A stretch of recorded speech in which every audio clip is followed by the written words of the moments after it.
ஆண்டவருடைய ஆவி என்மேல் உள்ளது, ஏனெனில் அவர் எனக்கு அருள் பொழிவு செய்துள்ளார். ஏழைகளுக்கு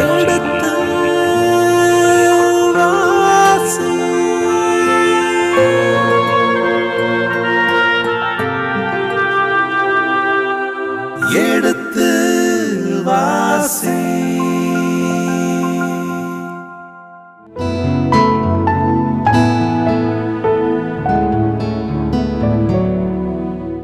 இனி இதயங்களே எடுத்து வாசி நிகழ்ச்சியில் சாமுவேலின் முதல் புத்தகத்துடனான விவிலிய விளக்கங்களுக்கு செவிமடுத்துக் கொண்டிருக்கின்றோம். கடந்த பகுதியின் தொடர்ச்சியை இன்று தொடங்குவோம். வாருங்கள் நிகழ்ச்சிகள் செல்வோம். உங்கள் சார்பாக தந்தை அவர்களுக்கு வணக்கம் சொல்லி நிகழ்ச்சியை தொடங்குவோம். வணக்கம் தந்தை அவர்களே.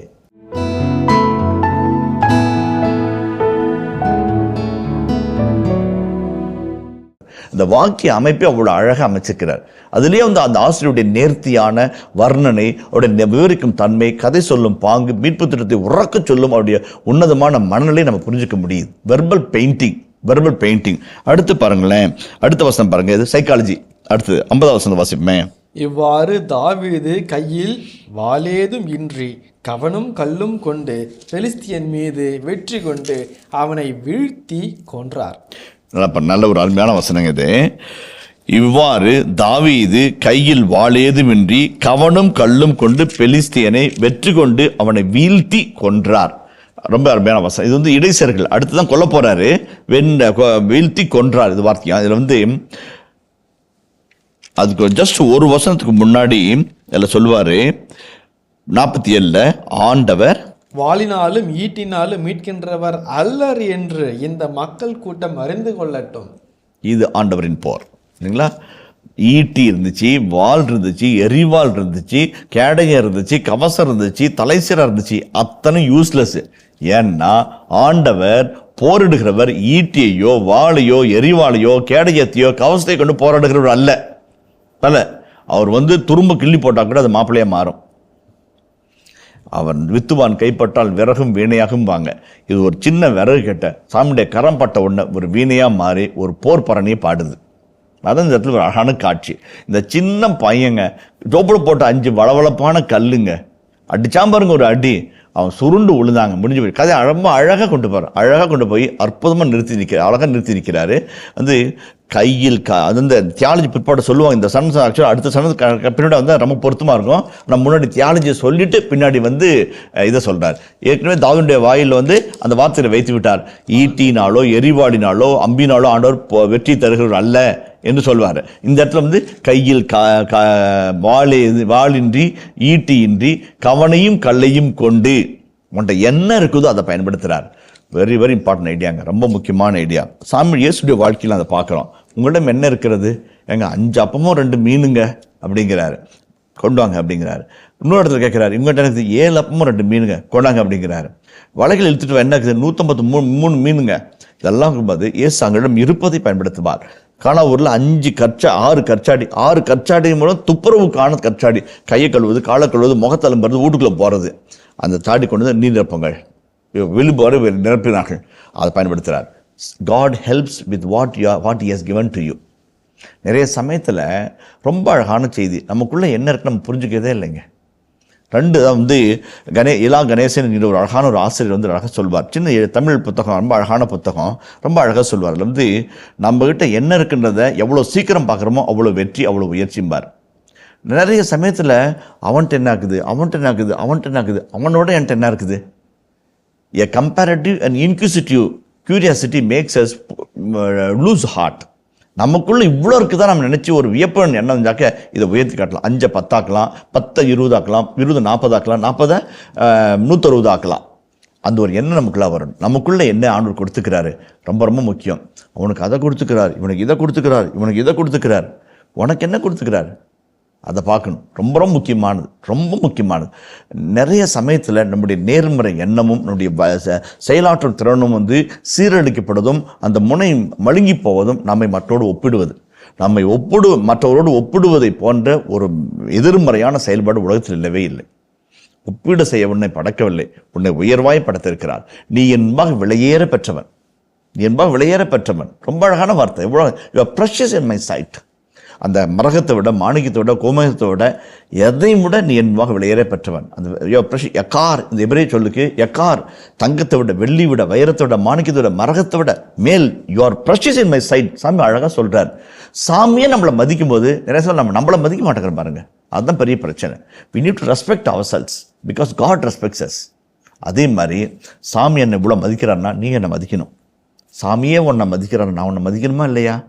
தாவீதை ஒரு வேளை சாமி மதித்த மாதிரி கோலியாத்து தாவீதை மதித்த அந்த கதைக்கு இடமே இருந்திருக்காது இல்லைங்களா? அதுதான் சில சமயத்தில் தான் அந்த மரியாதை என்பது மிக அற்புதமான ஒரு கருத்து. அதை கரெக்டாக புரிஞ்சுக்க சொல்ல அழைக்கப்படுகிறோம். முதலாவது.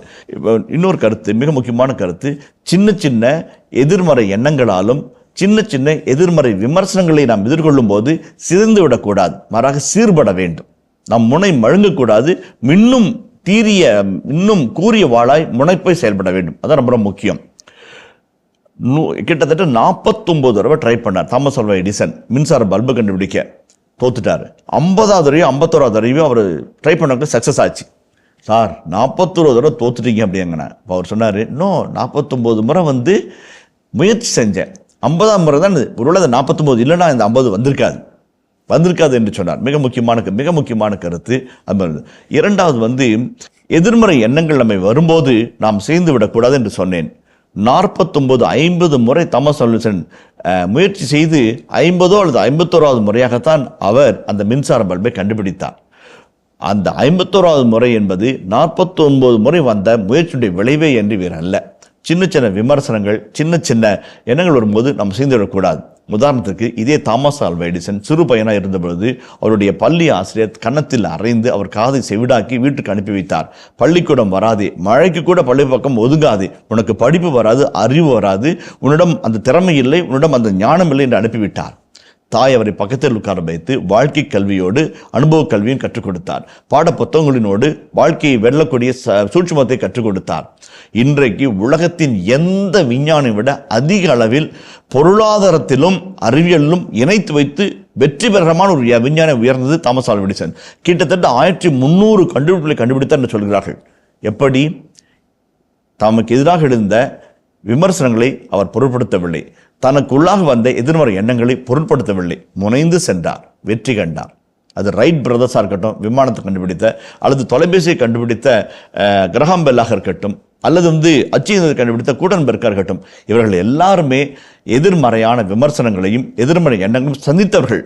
சளைத்து போகவில்லை, கூர்முனையை உடைத்து போக விடவில்லை, முனைப்போடு செயல்பட்டார்கள், வெற்றி பெற்றார்கள். அதான் நம்ம சாதிக்கணும் வாழ்க்கையில். சவுல் அதில் அப்படியே அடிபட்டுட்டார், நொறுங்கிட்டார், அச்சப்பட்டார், கலங்கினார். தான் கலங்கினதும் தன் படை வீரர்களையும் பயப்பட வச்சார். ஆனால் இங்கே ஒரு அஞ்சாத சிங்கம் கையில் அவனும் கல்லும் கொண்டு வாளேதுமின்றி எரிவாளேதுமின்றி ஈட்டியின்றி ஒரு கோலியாத்தை வென்றார். அதான் முக்கியமான கருத்து. மூன்றாம் கருத்து பாருங்களேன், இன்னொரு இதுக்கு வருவோம், அடுத்த வசந்த வாசிப்போமே. உடனே தாவீது ஓடி அந்த பெலிஸ்தீனின் மேல் ஏறி நின்றார்.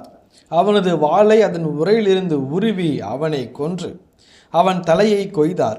பெலிஸ்தியர் தங்கள் மாவீரன் செத்ததை கண்டு தப்பி ஓடினர். ஓகே, இப்போ இப்போ சண்டை நடக்குது தான், எக்ஸாக்ட் சண்டைக்கு முன்னாடியே அந்த இறையில சொல்லிட்டார், கவனும் கல்லும் கொண்டு வாளேதின்றி ஈட்டியதுமின்றி கொண்டான்னு தியாலஜி சொல்லிட்டார். இப்போ ஆக்ஷன் வருது. ஆக்ஷன் என்ன சொல்றாரு? ஓடி நின்று வாளை உறைந்து உருவி அவனை கொன்று தலையை கொய்தார்.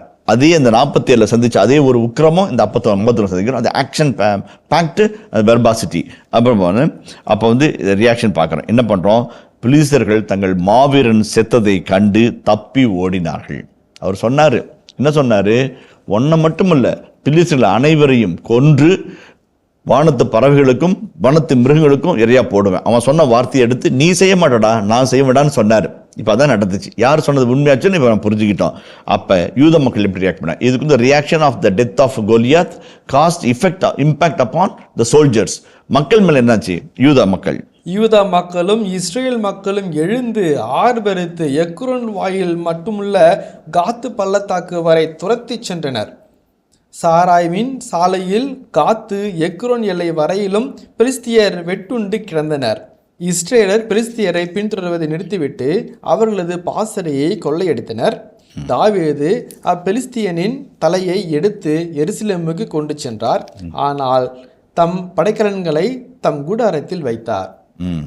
21:9. ஏலா பள்ளத்தாக்கில் நீ கொன்ற பெலிஸ்தியன் கோலியாத்தின் வாள் அதோ ஏப்போதுக்கு பின்னால் துணிகளில் புதிந்து வைக்கப்பட்டுள்ளது. நீ விரும்பினால் அதை எடுத்துக்கொள்ளலாம், இதை தவிர வேறு வாள் இங்கு இல்லை என்று கூறினார். அதற்கு தாவீது, அதற்கு நிகரானது வேறில்லை, அதை எனக்கு தாரும் என்றார். இப்போ இருவகையான, இப்போ எப்பயுமே ஒரு நிகழ்வு நடந்தால் அந்த நிகழ்வின் தாக்கத்தை ஆசை சொல்லியே தீருவார்.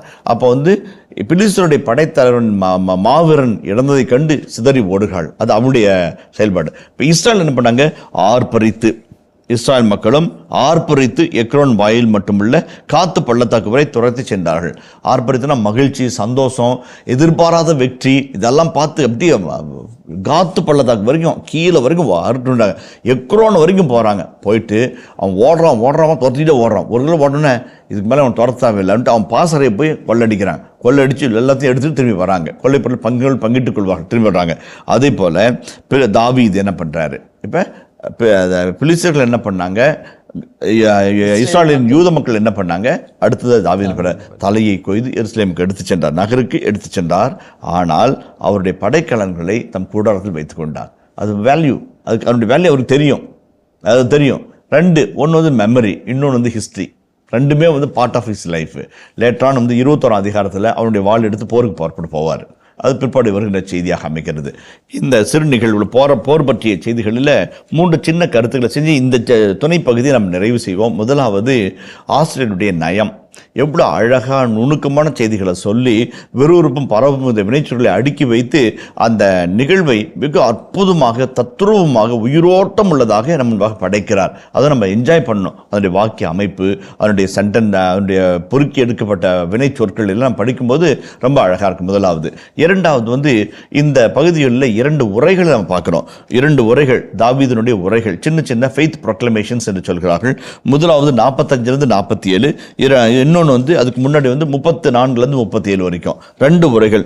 இது இரண்டுமே தாவீதுக்கும் கடவுளுக்கும் உரிய நெருக்கத்தை சுட்டி காட்டுகிறது. 34 37, 45 47 2 சிற்றுரைகள் தாவீதினுடைய விசுவாச அறிக்கைகளாக பார்க்கிறார்கள். கடவுளுக்கும் தாவீதுக்கும் உள்ள இணையான உறவு கோட்பாட்டை அது நினைக்கிறது. அத்தோடு கூட இந்த விசுவாச அறிக்கை ஒன்று சவுலின் முன்பாக தாவீதினுடைய விசுவாசத்தை அறிக்கையிடுவதாக இருக்கிறது. இரண்டாவது விசுவாச அறிக்கை 45 40 இருக்கிறது. பிலிஸ்தர்கள் முன்பாக தாவீதினுடைய விசுவாச அறிக்கைகள். இப்போ ஒன்று தன் மக்களுக்காக, இன்னொன்று பிற மக்களுக்காக. 2 வகையிலும் இறைவன் ஒருவராக இருந்து செயல்படுகிற பாக்கியத்தை நம்ம இந்த இடத்துல தாவீதின் மூலமாக நம்ம கண்டுகொள்கிறோம். அதே போலவே தாவீதை பார்த்து கோலியாத் சொல்வான், பா, உன்னை நான் பீத்து, உன்னை நான் வானத்து பறவைகளுக்கு கொன்று இரையாக போடுகிறேன்.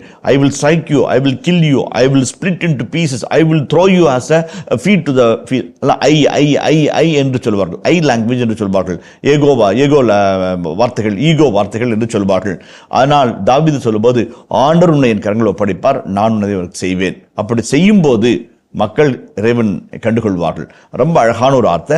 இறைவனுடைய போர், இறைவன் எங்களுக்காக போராடுகிறார், அவர் எங்களோடு வாழ்கிறார் என்பதை ஒரு அறிக்கையாக சொல்கிறார். அது தாவீது இஸ்ராயல் மக்களுக்கு சொல்லுகிற அந்நாளை செய்தி மட்டுமல்ல.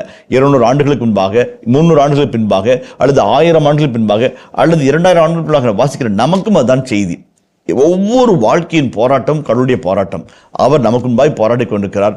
அவரே நம்மை எதிரே கரங்களிலிருந்து நம்மை தப்புவிப்பார். அவரே நம்மை போராட்டத்தின் வெற்றிக்கு இட்டுச் செல்வார். உறுதிப்பாட்டை விதைக்கிற அற்புதமான வார்த்தைகள். மூன்றாவதாக நம்ம பார்க்கும்போது ரொம்ப முக்கியமான கருத்து மிஷனரி ஸ்பீச் ஆஃப் டேவிட் என்று ஆங்கில எழுத்தாளர்கள் குறிப்பிடுவார்கள். தாவீதினுடைய அந்த விசுவாச அறிக்கை 47 இறை வார்த்தைகள் ஒரு மிஷனரி ஸ்பீச். மிஷனரி ஸ்பீச்னா என்ன?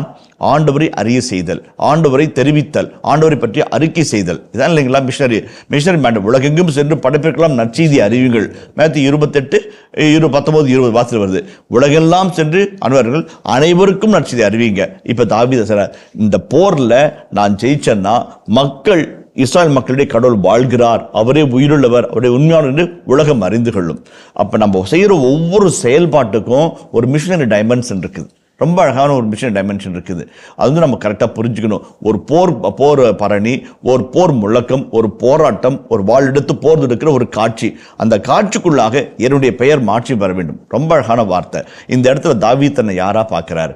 ரொம்ப அழகாக பார்த்தோம்னாக்க அநீதிரை சொல்லும்போது I am just a pencil in the hand of God. ஒரு சின்ன பென்சிலாக நான் இருக்கிறேன், அவர் என்ன பண்ணுறாரோ பண்ணிக்கிட்டோம் என்று ஒரு நல்ல ஒரு மனப்பக்கம் அவருக்குள்ளாக இருக்கிறது. ரொம்ப மனப்பக்கம் அவருக்குள்ளாக இருக்கிறது ரொம்ப ரொம்ப முக்கியம். சில சமயங்களில் நாம் இறை திட்டத்தில் யாராக இருக்கிறோம் என்பதை பற்றி ஒரு அழகான செய்தியை நம்ம புரிஞ்சுக்கணும். வீணான அதிகாரமும் வீணான அடக்குமுறையும் வீணான எதிர்மறை சிந்தனையும் வீணான எதிர்மறை விமர்சனங்களை முன்வைக்கும் போது நாம் இறைவனுடைய திட்டத்திற்கு எதிராக இருக்கிறோம் என்பதை நாம் புரிந்து கொள்ள வேண்டும். திருத்தந்தை பிரான்சிஸ் அவர்கள் எதிர்மறை விமர்சனங்களை பற்றி பேசும்போது மக்கள் மத்தியிலே வீண் வதந்திகளையும் வீண் செய்திகளையும் பரப்புவோர் மீது உண்மைக்கு மாறாத செய்தியை திரித்து பரப்புவர்கள் என்னவென்று சொல்கிறார்? ஓரல் டெரரிஸ்ட் என்று சொல்கிறார். ஓரல் டெரரிஸ்ட்னா என்ன?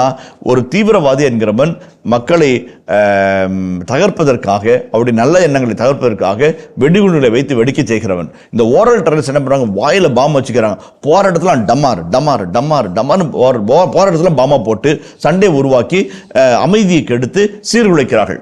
எதுக்காக சொல்ல வரேன்னா, நீ எதிர்மறை எண்ணங்களை விதைக்கும் போது, எதிர்மறை விமர்சனங்களை சொல்லும் போது நீ கடவுளுக்கு எதிராக இருக்கிற என்பதை மறந்து விடாது. We should never go against the will of God. கடவுள் விரும்புகிறதுக்கு இணையாக அவருக்கு இணைந்து செயல்படத்தான் நம்ம அழைக்கப்படுகிற வழியே நம்முடைய வீணான சுயநலம் மிக்க அல்லது நம்முடைய சுயசார்பு எண்ணங்களை சார்ந்த அல்லது முன்சார்பு எண்ணங்களை சார்ந்த எதிர்மறை சிந்தனைகளையும் எதிர்மறை விமர்சனங்களையும் சொல்லும் போது கடவுள் திட்டத்திற்கு எதிராக நாம் இருக்கும் என்பதை நாம் மறந்துவிடக்கூடாது. அது பாலாமனுடைய கழுதையினுடைய நிகழ்வாக இருக்கட்டும், அல்லது இதுவாக இருக்கட்டும், அல்லது யூத்தின் கதையில் வருகின்ற அந்த மத பெரியவர்களாக இருக்கட்டும், எல்லாருமே இறை திட்டத்துக்கு எதிராக நிற்கக்கூடாது. மாறாக இணைந்து செல்ல வேண்டும். கடவுளுடைய திட்டத்தை புரிந்து கொள்ள வேண்டும்.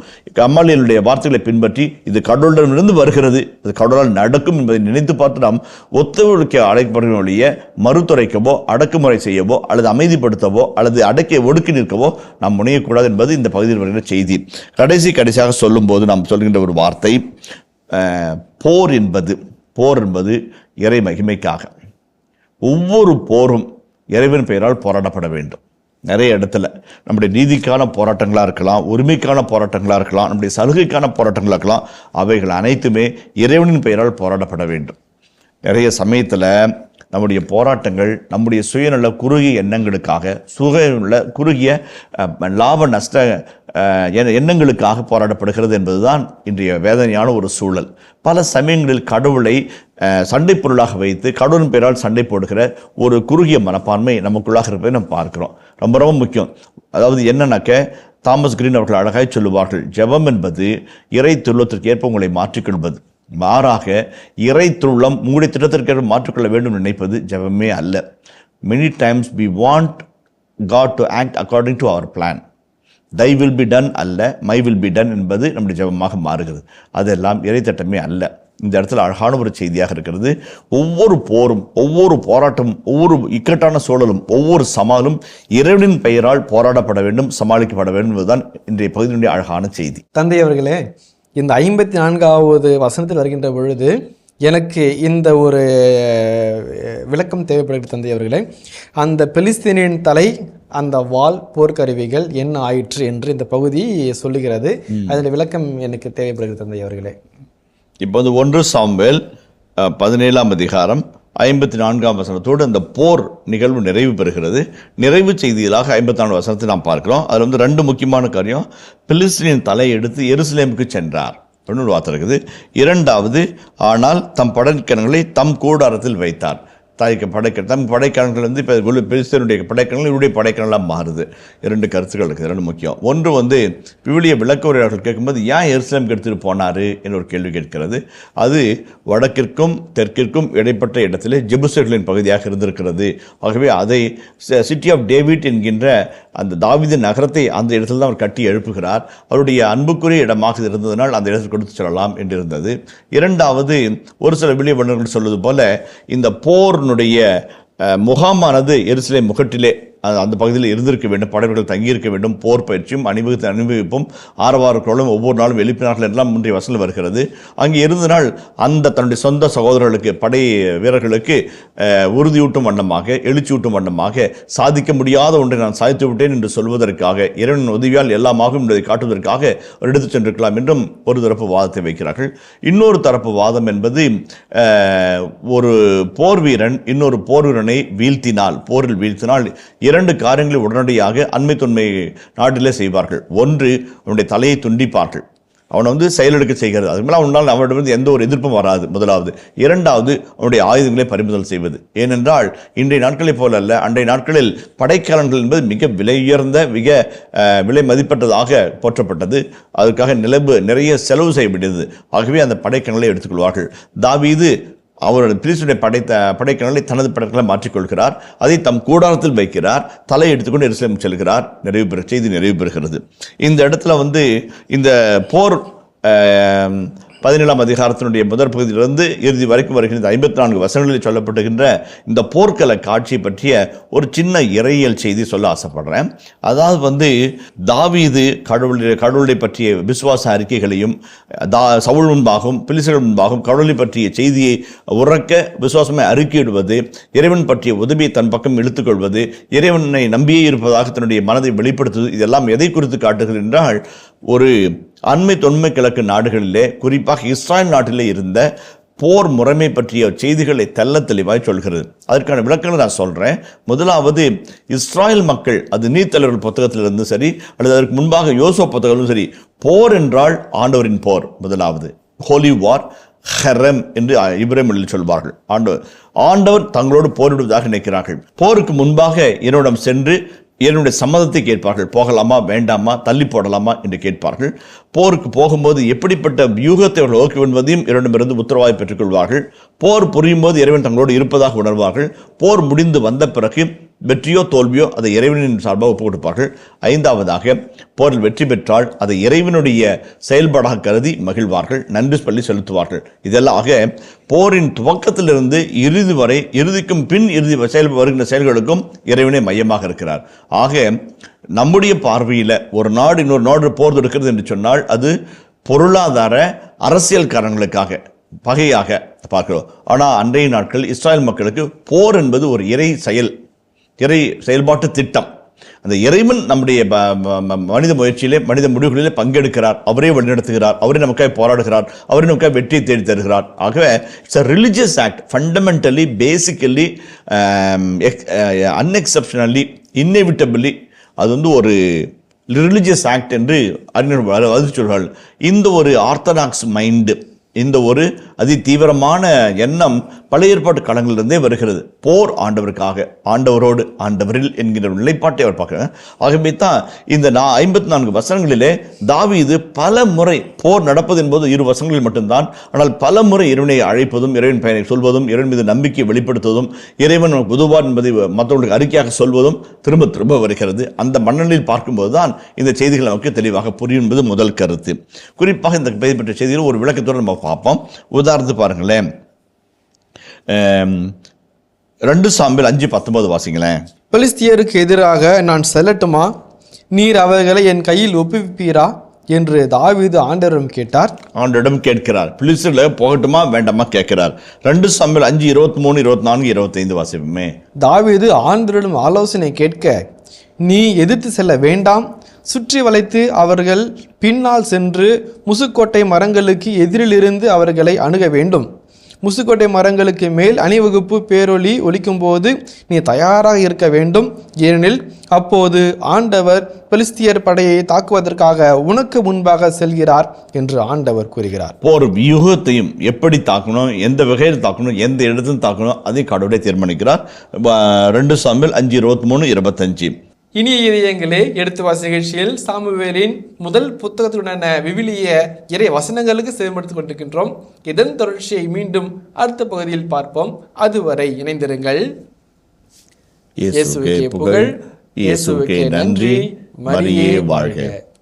கடவுள் போருக்கு முன்பாக வினவப்படுகிறார். அவரே அனுமதி வழங்குகிறார். அவரே வியூகம் அமைக்கிறார். அவரே போராடுகிறார். அவராலே வெற்றி பெறுகிறது. ஜெபித்தால் வானம் கிழிக்கப்பட்டு மன்னா பொழியப்படும். ஜெபித்தால் இறை நம்பிக்கையோடு வாழ்ந்தால் எத்தனையோ அதிசயங்கள் நடக்கும்.